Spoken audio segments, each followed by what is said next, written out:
ప్రియ సహోదరి సహోదరులారా, రెండవ రోజు ఆగమన కాలంలో దీపారాధనలో ఉన్నటువంటి మనం క్రీస్తు ప్రభుని యొక్క జన్మదినానికి సిద్ధపడుతున్నటువంటి తరుణంలో ప్రభు మనకిచ్చినటువంటి రెండవ అవకాశాన్ని సద్వినియోగం చేసుకుంటూ పురవీధులలో ఆ ప్రభుని యొక్క జన్మదినాన్ని చాటి చెప్పే గొప్ప అదృష్టం.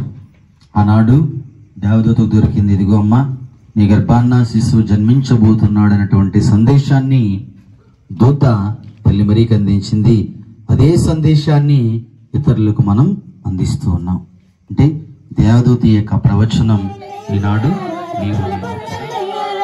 పక్షవాత రోగిని బాగు చేయవచ్చేనమ్మా.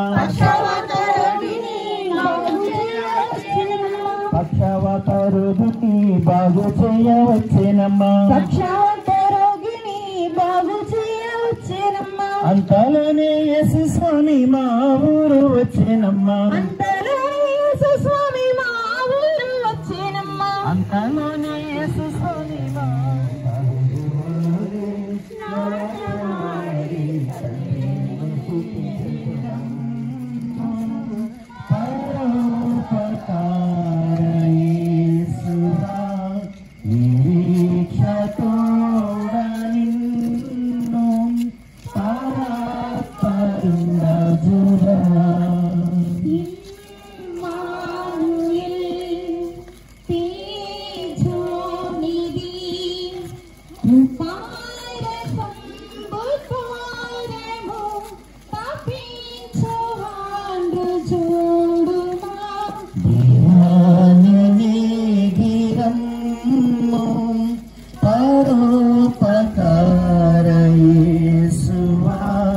నిరీక్షతో